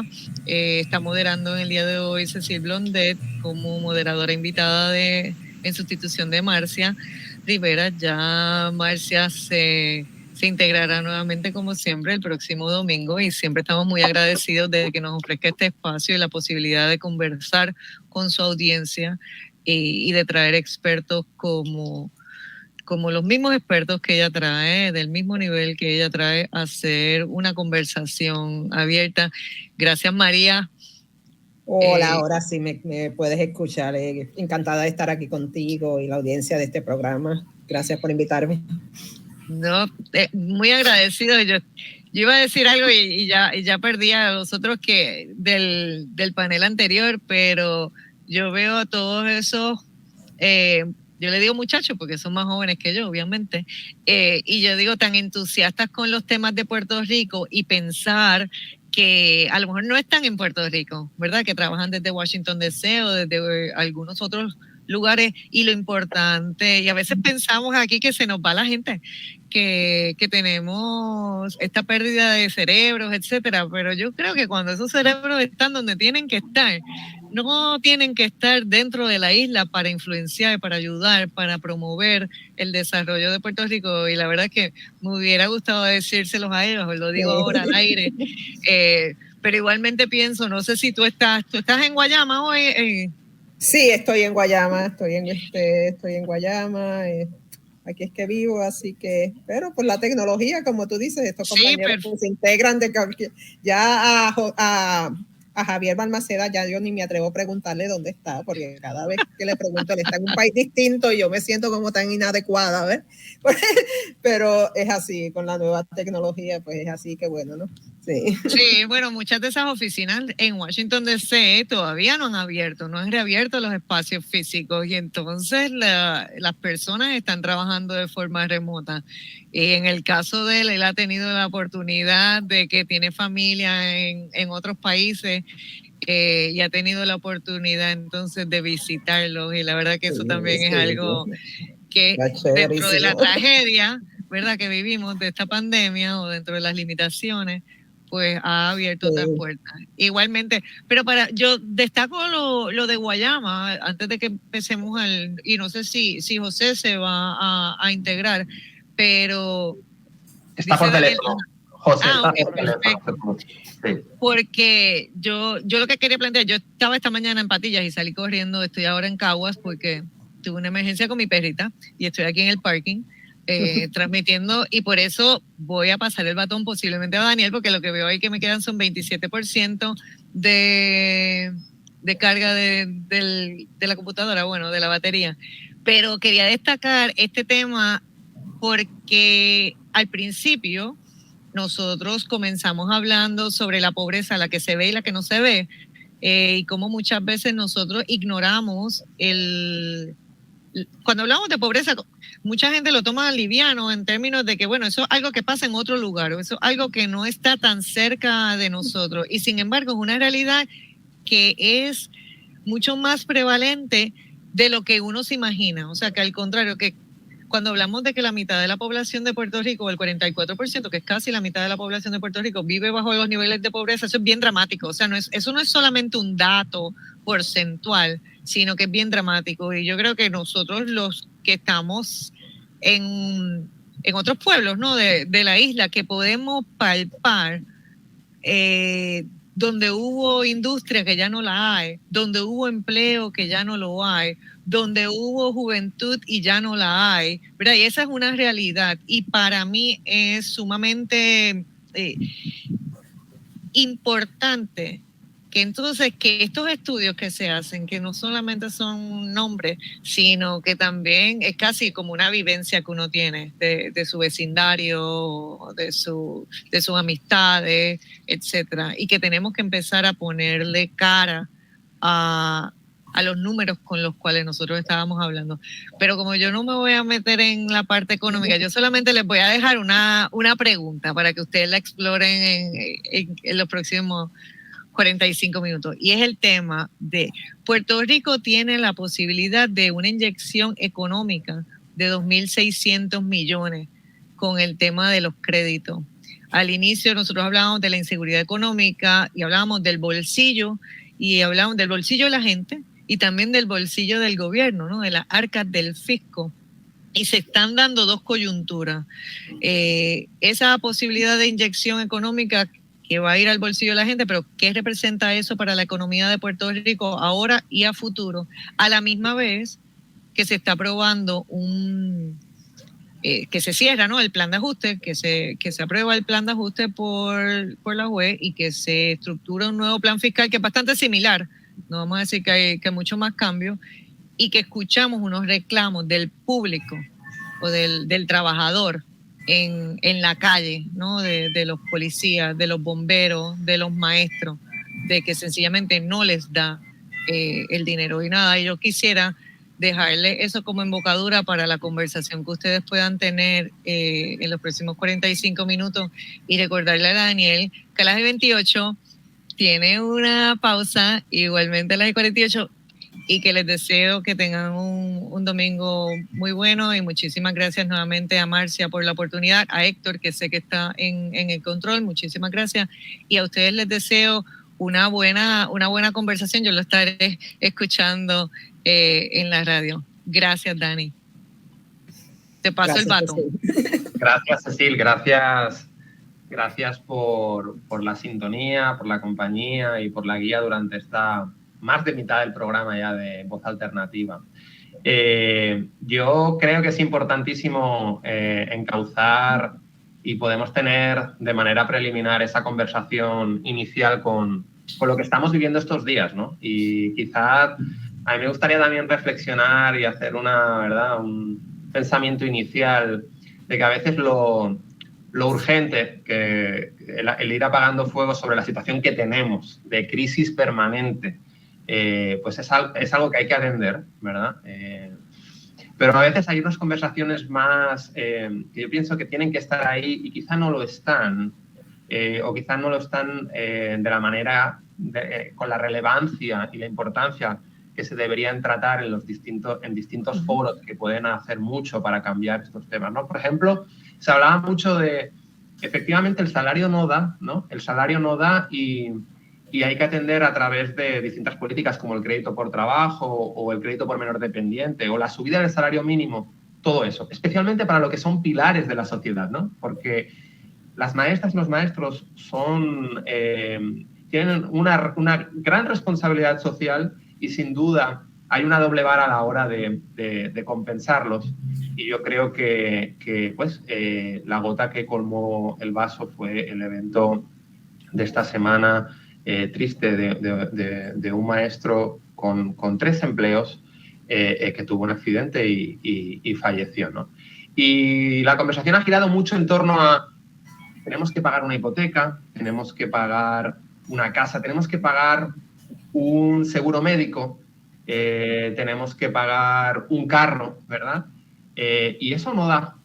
Y yo pienso que una de las conversaciones que también hay que tener, y profunda, ¿verdad?, es el por qué, por ejemplo, no tenemos un sistema de educación, de transportación, por ejemplo, pública, gratuito o de manera, dijéramos, que todas las personas puedan acceder a él en Puerto Rico, o por qué debemos tener tanta carga de un sistema sanitario privado para cada uno de nosotros, que son conversaciones de fondo e importantes que quizá a veces el estar apagando los fuegos que son necesarios y prioritarios no nos dejan ver. Y quería empezar simplemente con esta conversación, con esta reflexión inicial. Y yo sé que querría tener un poco la opinión general tanto de María como de José. Antes querría introducirlos formalmente. Yo creo que es importante, lo hacemos siempre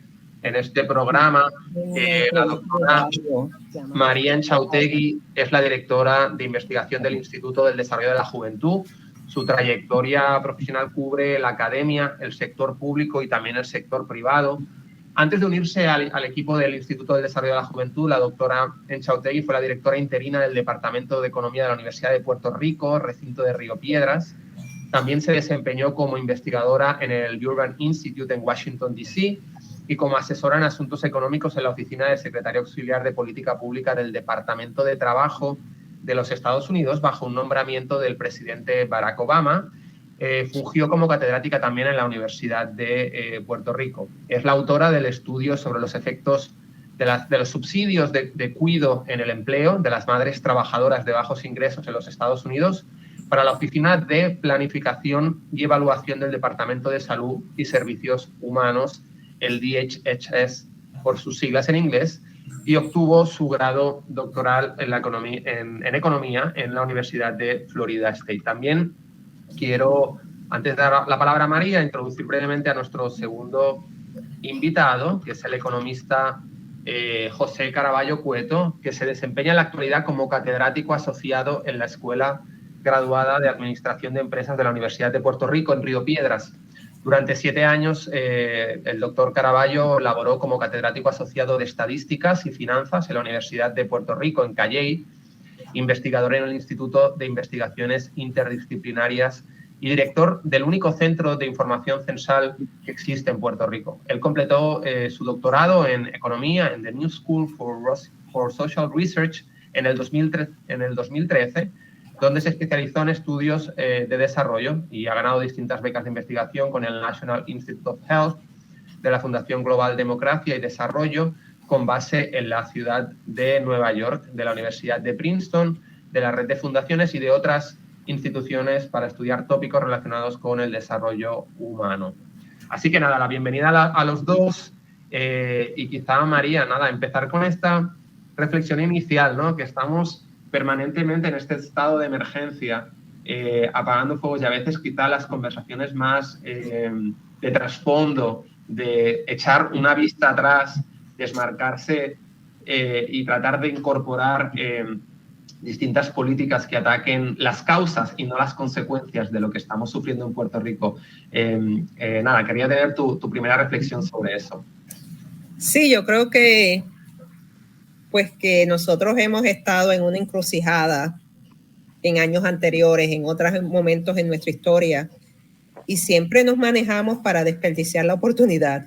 Y, o sea, así fue, ¿verdad? Cuando se acabaron los fondos 936, yo creo que fue una oportunidad inmensa para Puerto Rico, para repensarnos y para pensar dónde nos vamos a dirigir, ¿verdad? ¿Cuál es nuestra competitividad?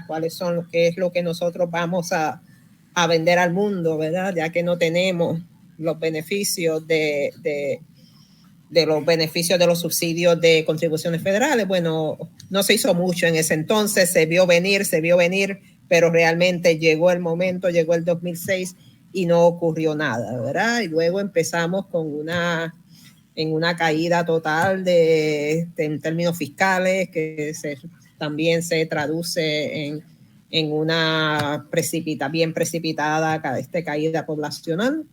Llegamos como en el 2016, cuando realmente ya estaba todo de frente, todo el programa estaba de frente, y luego perdimos también la oportunidad, y la solución en ese momento fue sencillamente una Junta de Control Fiscal. Ahora, yo creo que de cara al futuro y del plan de ajuste, yo creo que nosotros tenemos que volver, ¿verdad? Como dice en inglés, a square one, ¿verdad? A estar aquí bajo cero y mirar hacia dónde vamos. Y yo no dudo que en Puerto Rico pues haya gente con buenas intenciones, tal vez con una visión. Nosotros continuamos teniendo un problema de ejecución. O sea, mucha gente tiene grandes ideas, pero por las razones que sean no se están ejecutando bien. Así que yo creo que hay que pensarlo de nuevo. Una cosa, ¿verdad?, que continúa siendo, ¿verdad?, un poco difícil en términos de la continuidad, ¿verdad? Cada vez que aquí básicamente se pretende, ¿verdad?, porque yo no creo que ha sido algo bien profundo, pero se pretende vender un modelo de desarrollo económico cada 4 años, algo distinto. No podemos, ¿verdad?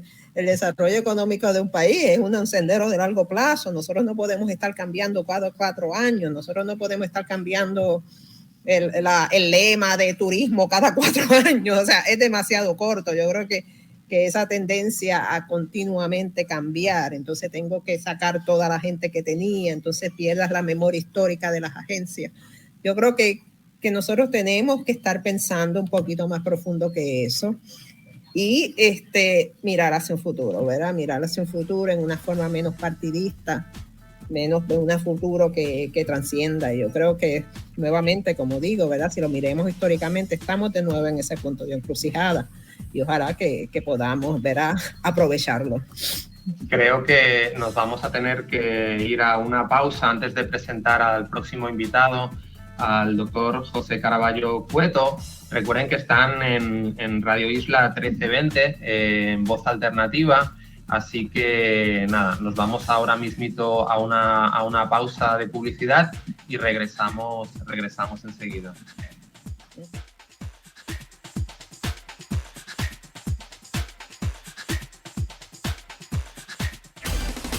En solo minutos regresamos con Voz Alternativa por Radio... Muy buenas tardes, ya sí, estamos en Radio Isla 1320, programa Voz Alternativa, hoy en sustitución de Marcia Rivera, que les habló en el primer segmento, la directora ejecutiva de Espacios Abiertos, Cecil Blondet, y ahora este servidor que les habla, Daniel Santamaría, analista de política pública, también de Espacios Abiertos. Creo que tenemos al teléfono al doctor Caraballo Cueto. José, buenas tardes. Sí. Buenas tardes a ti y a toda la audiencia. Gracias.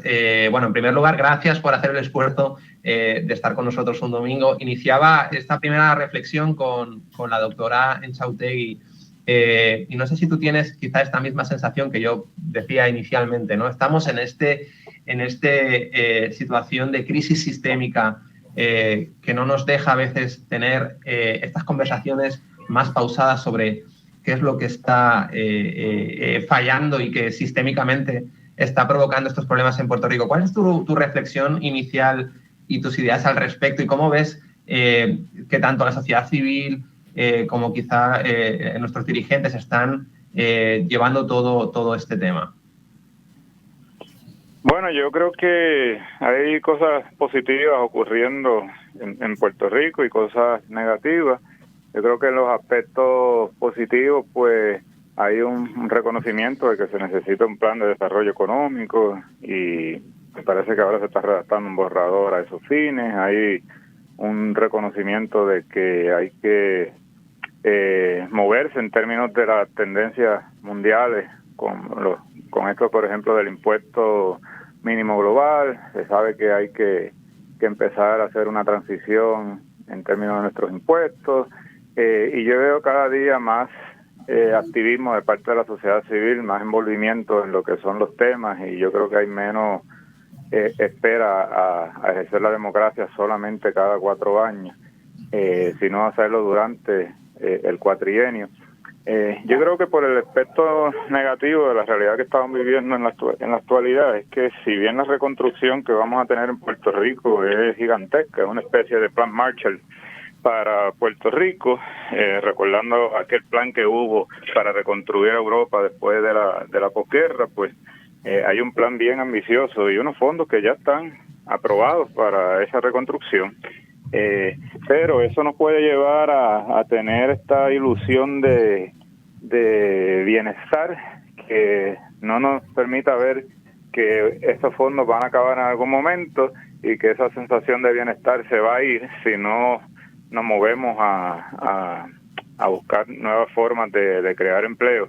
Así que mi confianza es que este periodo de la reconstrucción, que probablemente se extienda por 5 años, esos efectos que va a tener sobre la economía, nos sirvan como para ganar tiempo en lo que implementamos un modelo que de verdad nos genere empleo y que no sea más de lo mismo, porque ya se ha tratado pues prácticamente todo lo que trae el programa neoliberal, privatizaciones, reducción del aparato gubernamental, desregulación, y todavía seguimos en una economía mucho más pequeña, la gente se nos está yendo. Yo creo que es hora de empezar a mirar otras políticas que han dado resultados internacionalmente, a ver si cambiamos el destino, porque como decía Einstein, es de loco seguir repitiendo las mismas cosas y esperar resultados diferentes.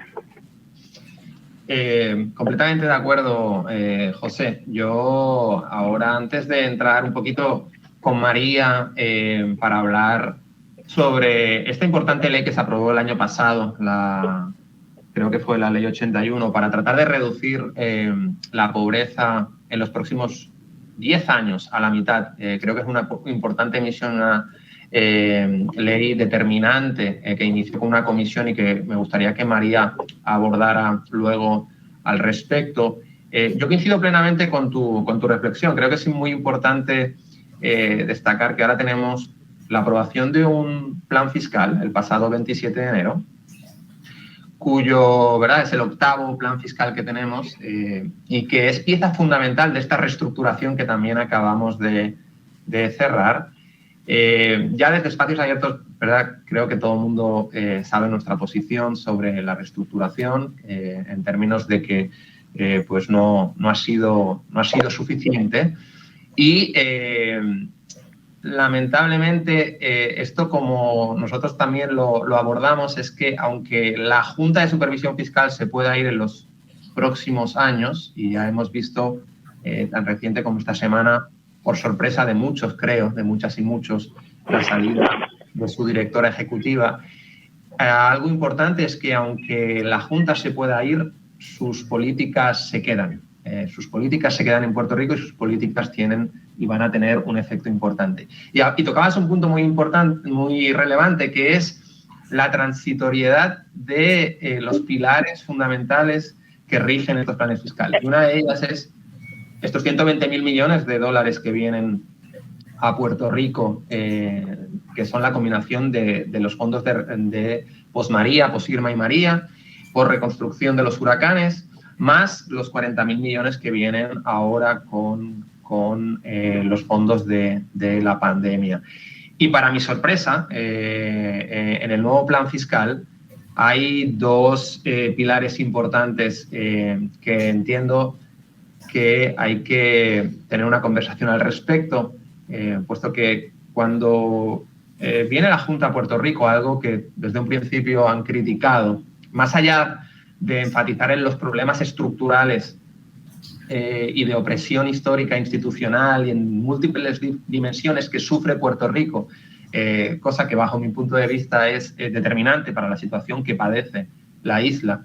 Ellos argumentaban quizá el factor principal era la mala gestión, la falta de rendición de cuentas, que yo no niego que haya existido y que tampoco niego que haya tenido influencia en parte de la situación que tenemos. Pero no hay que olvidar que hay estructuras fundamentales que han, dijéramos, desembocado de manera contundente en la situación que padece actualmente en la isla y que no hay que olvidar. Y a mí me da, cuando veo el plan fiscal, me dejo de sorprender de que algo que criticaban, que es la ausencia de rendición de cuentas del gobierno, parecería que la Junta, con su inclusión de un Medicaid que está en el aire, que sabemos que el Congreso y el Senado, sobre todo el Senado, con la aprobación de Build Back Better, dijéramos, hay muchas cosas que tienen que pasar antes de que eso suceda, pero se están proyectando esos ingresos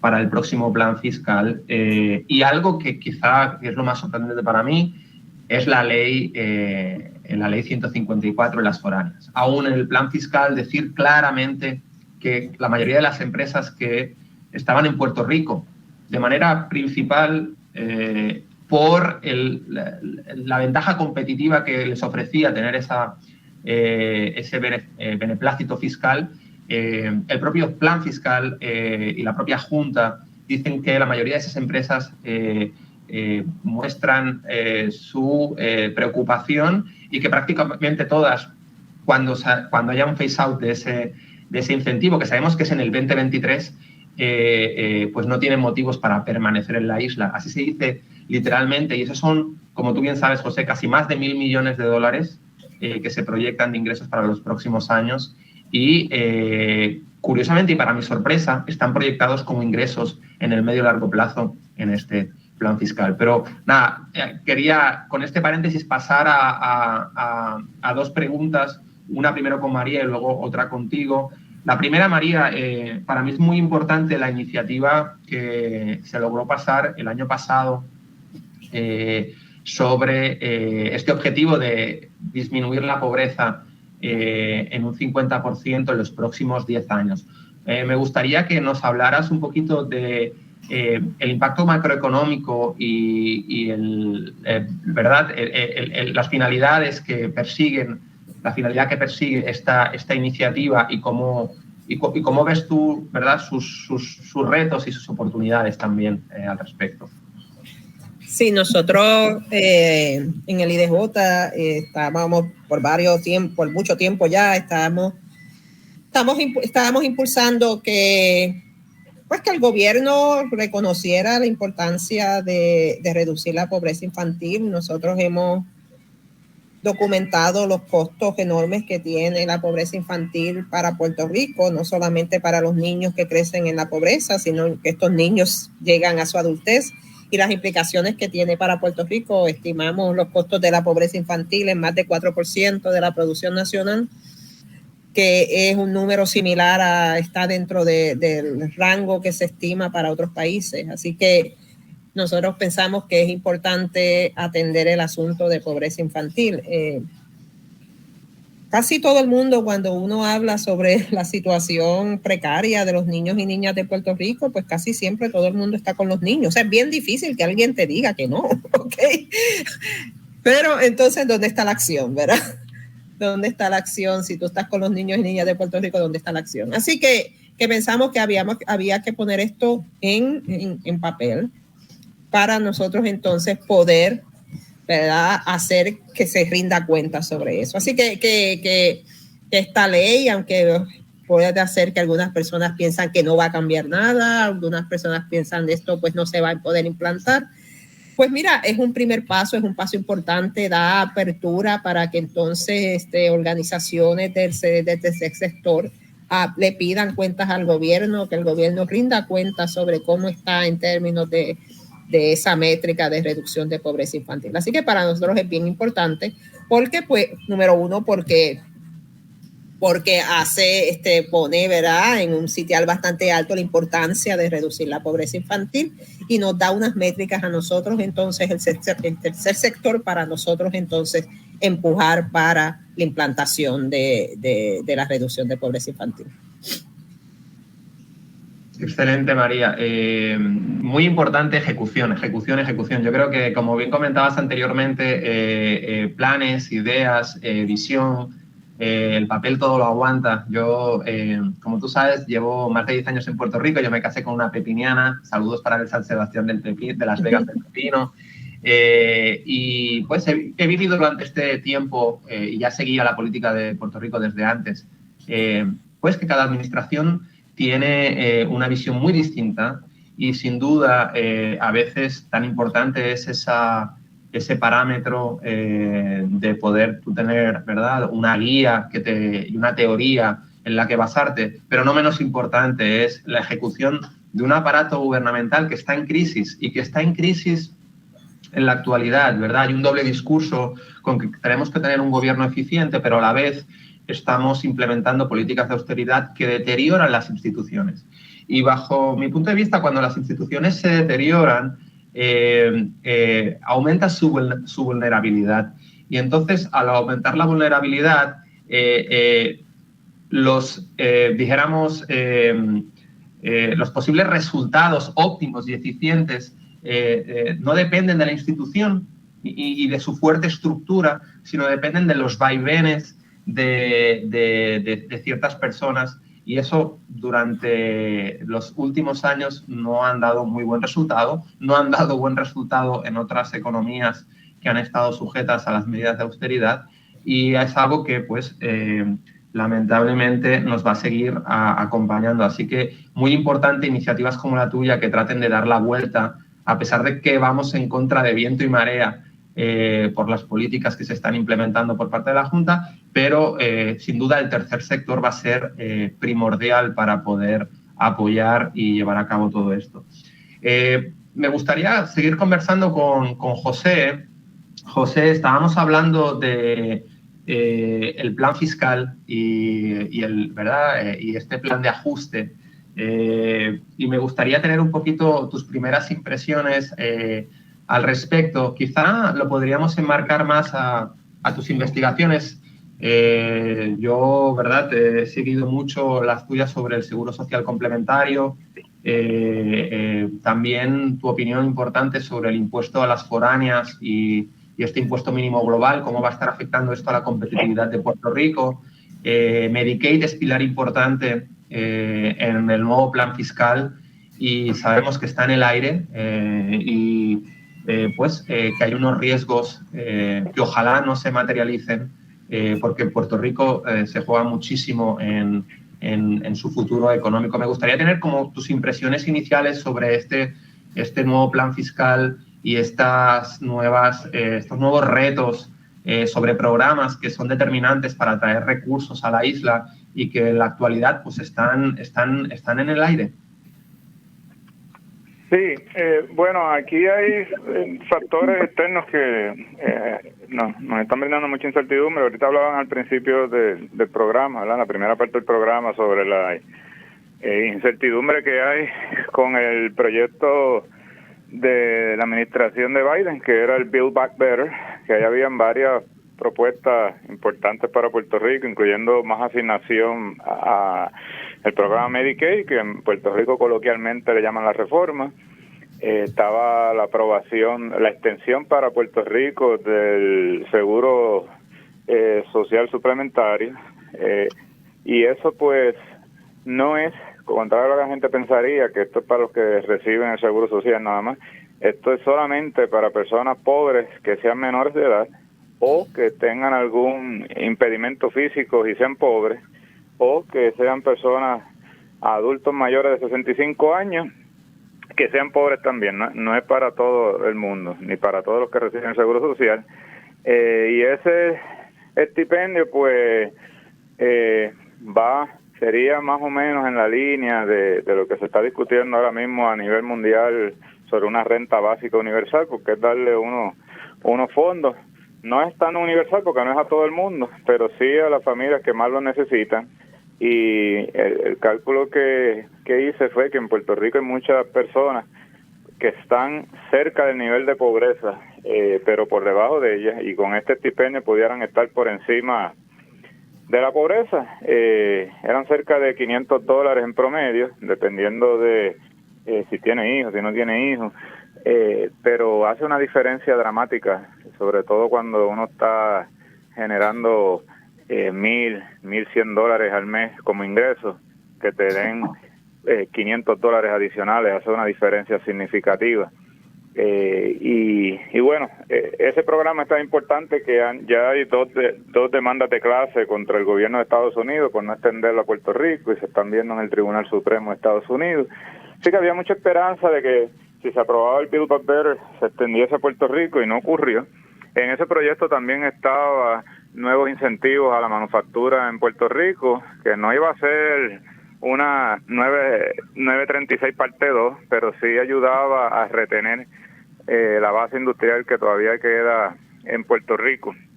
Así que hay que ver y seguirle el rastro y estar envuelto también en esa discusión que se está dando a nivel federal para ver qué partes de ese proyecto se van a volver a repetir en otros.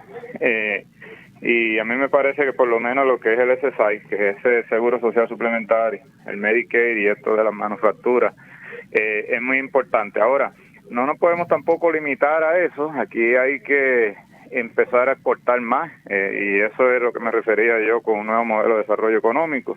Cuando uno mira las economías pequeñas exitosas a nivel mundial, la mayoría, si no todas, que son exitosas, están orientadas a la exportación porque el mercado local interno es muy pequeño, y tampoco pueden darse el lujo de depender exclusivamente de inversión extranjera directa. Tienen que empezar a crear esa cultura de exportación, y ahí tenemos los tigres asiáticos, tenemos Irlanda y otras economías pequeñas que han podido ser exitosas. Y yo creo que necesitamos, a la misma vez que necesitamos también que se extienda el SSI a Puerto Rico, y necesitamos que se mejore la competitividad para la inversión extranjera, a la misma vez hay que establecer un programa de estímulo a la exportación, sobre todo a la exportación de las corporaciones locales, que ahora mismo menos del 5% de las empresas locales están exportando, y lo hemos visto ahora en esta discusión cuando vino el rey de España, que se hablaba de las exportaciones de Puerto Rico que van a España, pues realmente el 98% son de productos de la biofarma, casi nada de los productos que se hacen en Puerto Rico, queso, cerveza, pintura, ventanas, casi nada de eso llega a España, mucho menos a la Unión Europea como un todo. Excelente, Javier. José, yo creo que tú diste en el clavo. Yo creo que plan macroeconómico, algo que no hemos visto desde que tenemos a la Junta de Supervisión Fiscal. Recordemos que la Junta, dijéramos que tiene como dos pilares fundamentales en su modelo para Puerto Rico, en su visión, que tienen que ver con las reformas estructurales y la austeridad, ¿verdad? Estas reformas estructurales son estas reformas de oferta que al principio criticamos mucho desde Espacios Abiertos, y no lo hicimos nosotros, lo hicieron nuestros expertos, y el tiempo nos ha dado la razón. Recordemos que cuando se inició el primer plan fiscal después del huracán, ¿verdad? No, vamos a comparar chinas con chinas. Después del huracán, la Junta aún seguía pronosticando unos ahorros en los próximos 30 años de casi $90.000 millones en reformas estructurales. Nosotros alzamos bandera, entendíamos que eso eran unos ahorros muy optimistas, que hacía falta estimular la demanda agregada en Puerto Rico a través de otros programas, que no podrían ser solamente programas que no controla Puerto Rico, que son bienvenidos como todos estos programas federales que se necesitan y son de justicia social. Y el tiempo nos dio la razón. En el último plan fiscal ya las reformas estructurales ya la Junta dice que en lugar de 90.000 millones van a traer 33.000 millones durante los próximos 30 años, cosa que todavía nos parece optimista, aunque en menos grado de lo que inicialmente se determinó. Me gustaría, nos quedan pocos minutos para finalizar el programa, nos quedan como 9 minutos, y yo creo que esta cuestión del plan macroeconómico para Puerto Rico y sus desafíos, ¿verdad?, es importante. María, me gustaría que un poco hablaras del impacto macroeconómico del crédito por menor dependiente y las estimaciones que ustedes han hecho, y quizá también a modo de conclusión, ¿qué crees que efectivamente hay que volver a retomar en Puerto Rico como herramienta de crecimiento económico? Yo diría particularmente algo que habría que reforzar mucho en Puerto Rico, es un gran banco de desarrollo económico, un gran banco público que atendiera las ineficiencias donde la banca privada no llega, que pues sabemos todos, y no es una cuestión única de Puerto Rico, que son especialistas en dar hipotecas, pero eso en realidad, más allá de contribuir a ciertas burbujas inmobiliarias, pues no mueve la aguja, mueve el sector de la economía en ciertas dimensiones, pero necesitamos una visión donde haya una banca pública dispuesta a asumir riesgos para desarrollar distintos sectores estratégicos, como decía muy bien José, los de exportación de valor añadido, exportación diversificada, muy importante, algo que realmente hace falta en Puerto Rico. María, háblanos del impacto del crédito por menor dependiente y un poco también de tu visión de lo que hace falta en Puerto Rico para su desarrollo macroeconómico. Sí, tal vez se mencionó anteriormente, ¿verdad? En combinación el CTC con el crédito por trabajo son casi 2.500 millones de dólares. Pero pues, ¿verdad? Tenemos que estar claros en, ¿verdad? Como dice José, estas cosas no necesariamente producen crecimiento económico. O sea, estas cosas nos suben un poquito en un momento, pero esto no aumenta todos los años. O sea, no es como que el año que viene vamos a tener 4.000 millones de pesos. O sea, esto no corre crecimiento. Entonces, ¿cómo nosotros usamos tal vez estas inyecciones de dinero para enfocarlas en cosas que a lo último, pues como siempre yo digo, nos ponen en una senda de crecimiento porque aumentan la productividad de Puerto Rico? Pero estas ayudas históricamente lo hemos visto, no necesariamente ponen a Puerto Rico hacia un camino de desarrollo económico. Cuando miramos todo en conjunto, pues ¿verdad? A veces me pone triste, pero pensar que realmente es como si el futuro de Puerto Rico no estuviera en manos de los puertorriqueños. O sea, ahora mismo, por ejemplo, Bill Barber está poniendo, qué sé yo, un crédito de $10,000 por empleado. ¿De dónde Biden se sacó eso? O sea, porque no hay una conversación con Puerto Rico sobre qué es lo que le conviene a Puerto Rico. Esa conversación no existe. Y entonces pues vienen y pues Estados Unidos pues nos da lo que ellos creen que debe funcionar para Puerto Rico. Históricamente siempre ha sido así.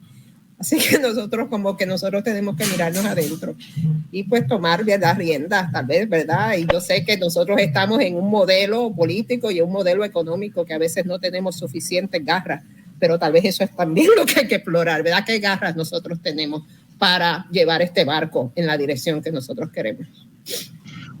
José, muy importante lo que tocaba María. Yo estoy totalmente de acuerdo también en que a veces pues hay una ausencia de comunicación de cuáles son las necesidades reales de Puerto Rico y aumentar la autonomía a la hora de poder la isla tomar sus decisiones de política pública. Yo hablaba de algo que pues uno de mis intereses y pienso que como en muchas otras economías, la banca pública de calidad, profesionalizada, promoviendo infraestructuras con fondos adecuados y no sujeto a los vaivenes políticos, cosa difícil aquí en Puerto Rico y en muchos otros lugares, es algo que hay que potenciar. Me gustaría tener tu opinión sobre qué elementos crees que debería incorporar cualquier plan macroeconómico para Puerto Rico que quizás estén descuidando o no estén ahora mismo en la mira. ¿Cuál es tu punto de vista al respecto?